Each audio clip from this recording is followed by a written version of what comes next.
Hey guys, Jay here, and this is my F1 fantasy team for the Australian Grand Prix. Let's get into it. So first of all, guys, sorry for the delays in getting any content out to you. I've not been very well over the last week or so. That being said, I'm going to try and get through this as quick as I can. Regarding my team selection for round one in Australia, I've got three different templates that I've put together. So obviously this is my team one. Also, I'll put the league pin if you want to join my DelermainSports F1 Open League below. But this is my main team, Team 1. And you can see here I've got Leclerc, Hadjar, Behrman, Ocon, Bottas, Ferrari, and HAAS. So the reason for this is I'm very much on the budget building train early on. Last season I started with two A-tier constructors, and then later in the season I would be like 0.1 to 0.3 short sometimes on transfers. So I'm really trying to build my budget early. Hadjar is a bit of a gamble. We're going to look at the budget builder in a sec. 15.1 million. I like Hadjar, but being in that second Red Bull seat, it could be a hit and miss. So we'll see. But he would be the gamble in this lineup. But otherwise, Leclerc, really liked Leclerc during pre-season. I thought him and Russell probably looked the strongest, in my opinion. And Ferrari and Mercedes looking like the two strongest constructors.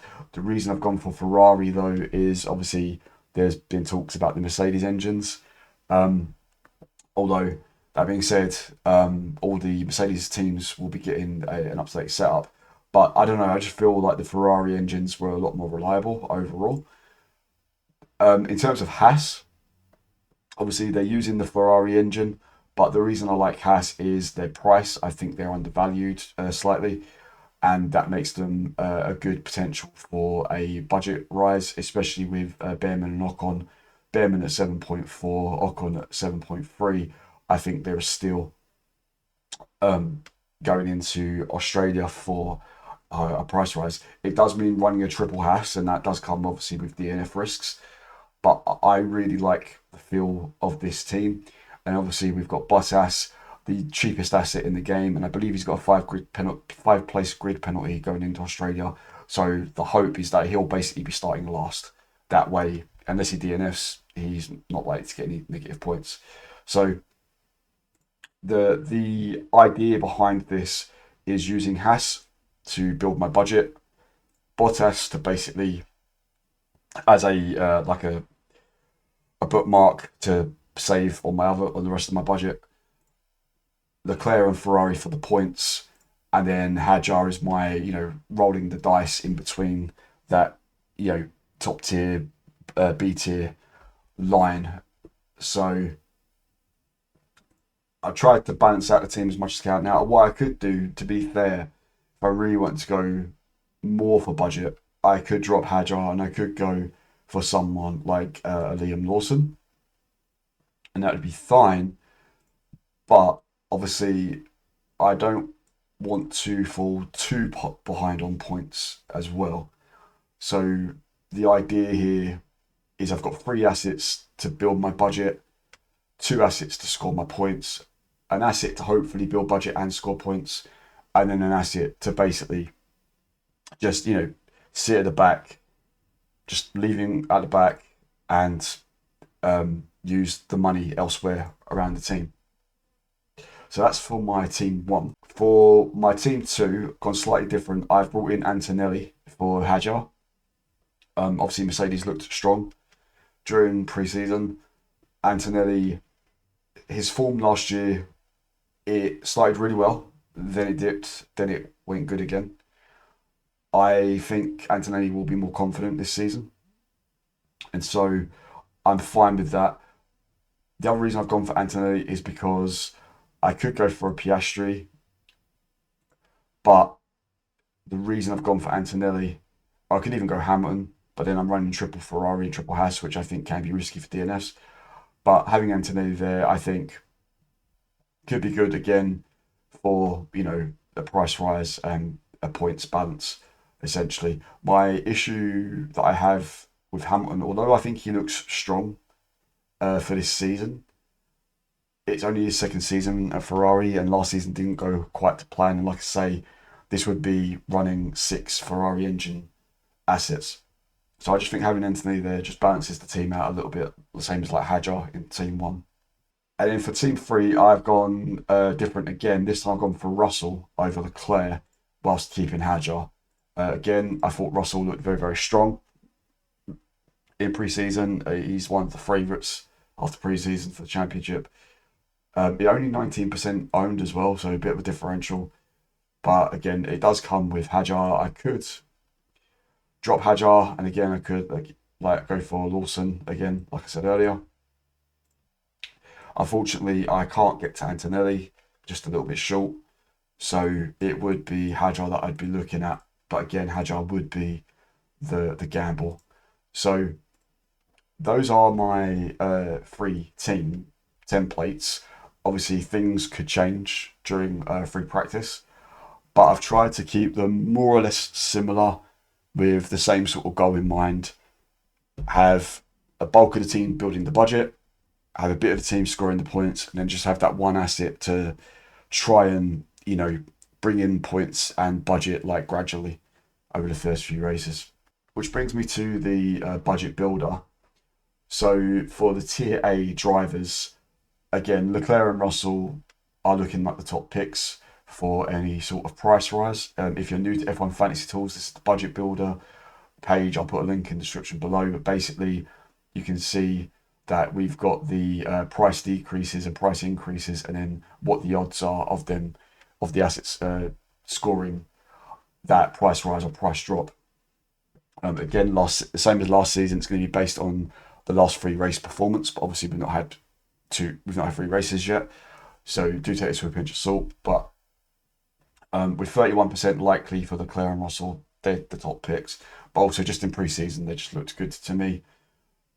For the Tier A constructors, again, Ferrari and Mercedes, I would say are the go-tos. I'm not ruling out McLaren, but they weren't as strong in pre-season. And Red Bull, Verstappen, great, but obviously, like I say, Hadjar is going to be that risk. But to be fair, when it comes to price rise, any of those constructors should bring you in a price rise. So for the Tier B drivers, you can see I've pretty much gone for the top 4 in Bottas, Behrman, Hadjar and Ocon, except for in Team 2 where I've got Antonelli instead of Hadjar. Bottas is the most likely for a price rise, but again, I'm not worried about that. He's just there to, fill a gap for the time being. But Behrman and Ocon at 41% and 34% likely for a price increase. I really like those odds because, again, I do think they were underpriced, and they are still. Hadjar, as I keep saying, is the risk. 22% for a price rise. Just hoping that he'll be able to handle that second Red Bull seat. Otherwise, Lawson would be my other pick over Hadjar. If you want to use a cheaper asset, if you want to go for a cheaper asset and put your money elsewhere, I'd go for someone like Bortoletto or Lindblad. I wouldn't touch Perez, the Williams, and I wouldn't touch Aston Martins. For the Tier B constructors, I've gone with HAAS, but the other option would be Racing Bulls. HAAS are at 74% and the Racing Bulls are at 73%. Cadillac are likely for a price rise, but I wouldn't touch Cadillac personally. And same with Audi.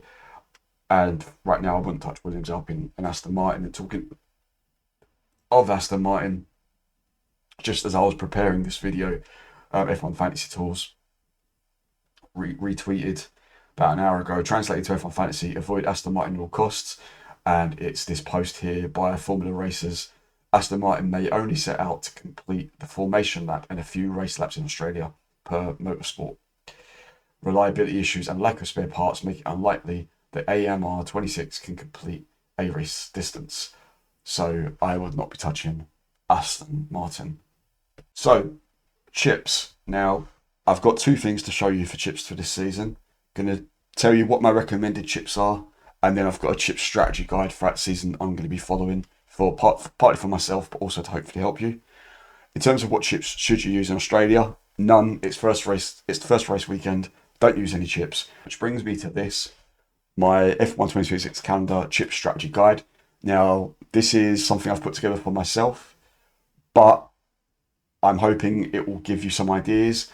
It could change later down the season. You know, I may use a chip earlier than expected, later than expected, but I wanted to show you this as my guide and just to explain why I've put each chip where I've put them. So I'm going to start with, well, we'll do it in order. So final fix I've put for Monaco. I think that's pretty obvious reasons to most F1 Fantasy managers, which is final fix, if you're new to F1 Fantasy, is a chip you can use after qualifying to change one of your drivers within your budget. It will then revert back to your original driver the next race weekend. But the reason I put it in for Monaco is obviously, let's say, for example, I have Leclerc and he qualifies 5th, but Russell finishes 1st in qualifying. I may use final fix and change Leclerc to Russell because, as we know, in Monaco, overtakes are pretty much non-existent. So you're going to want a driver that's higher up the ladder on the grid. Now for Limitless, I've gone for the British Grand Prix because it's going to be a sprint weekend this season. Last year I used it in Miami and I scored my highest ever fantasy score. I got 393 points in Miami last season. But there were times last season where Limitless was actually better in non-sprint weekends. But the reason I've gone for the British Grand Prix, the first reason is so that I don't use my Limitless chip too early. The second reason is, theoretically, it should be summer. I say should be. It could rain because it's Britain. But if the weather's good, the track's good, I think Limitless could be a play in Britain, especially with the sprint race as well. I could be wrong. Maybe like last season, non-sprint weekends like Japan, for example, there's low overtakes, maybe better. But again, for me, I don't want to use my chips too early, so I've gone for the British Grand Prix as a, let's wait and see if it feels right. Wildcard, I've put for Zandvoort in the Netherlands. The reason I've done that, again, I used wildcard way too early last season, but I've gone for the Netherlands because that'll be the first race of the second half of the season, so after the summer break.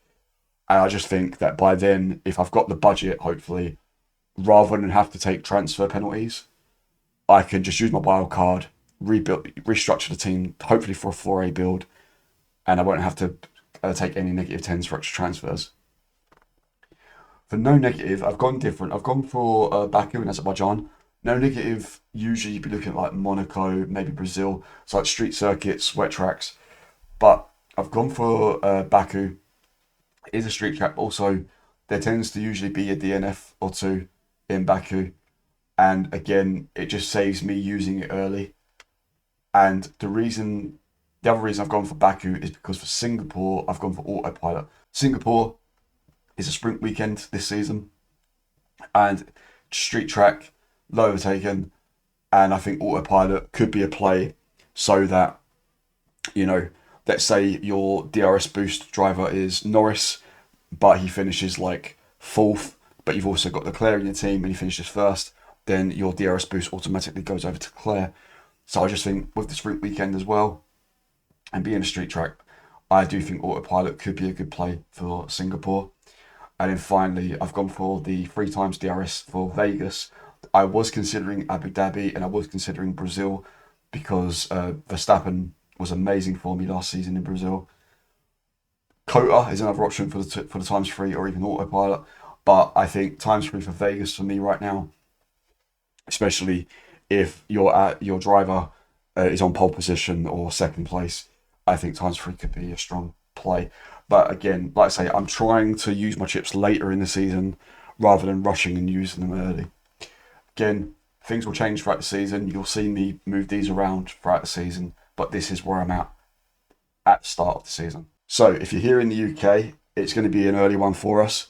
So free practice 1 is at 1:30 on Friday, with free practice 2 at 5 o'clock. Then on the 7th of March, Saturday, 1:30 again for free practice 3, and it's a 5 a.m. qualifying session for us here in the UK. And then the race is at 4 a.m. on Sunday. Now remember, your deadline, if you're new to F1 Fantasy, you must lock in your team before qualifying, unless it's a sprint weekend, in which case you would lock it in after sprint qualifying. But it's first race of the season, lock in your team after practice but before qualifying. In terms of the weather, I'm recording this on Monday the 2nd of March. Friday looks like it's going to be a little wet, but that's fine. It's only free practice. So Saturday would be the one you're going to want to watch, free practice 3, and then Sunday on the race. Clear skies, 21 degrees, should be smooth sailing, unlike last season when we had a bunch of DNFs in the wet. So in case you missed it, guys, just a couple of things to quickly show you that have been happening throughout February. First of all, Autosport reported that the Australian Grand Prix are naming Turn 6 of the circuit after Red Bull's Hannah Schmitz and HAAS's Laura Muller as part of the In Her Corner initiative. Next up, the Verstappen Racing team, which competes in the GT World Challenge Europe, they were with Aston Martin last season in 2025. However, this season they have joined with Mercedes AMG, but they will not be a customer team. They will actually be a performance team and will be rebranded as the Mercedes AMG team Verstappen Racing. Sticking with GT3 racing, the round 1 of the Intercontinental GT Challenge took place in February at the 12 Hours of Bathurst in Australia. However, the race direction, FIA and stewards came under huge scrutiny after an horrendous crash involving the race leader Ralph Aaron.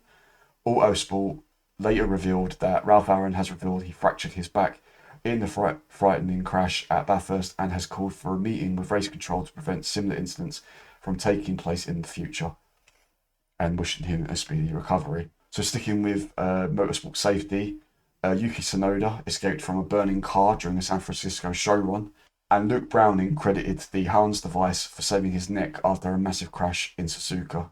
That's it from me, guys. Thank you for watching. I hope you enjoyed this video. Sorry it took so long to get it out. I'm hoping to get another video or 2 out this week, but given that I am sick at the moment, I don't know if it's going to be possible. Otherwise, I will talk to you next week to discuss plans for the Chinese Grand Prix. All the best. Thank you for watching.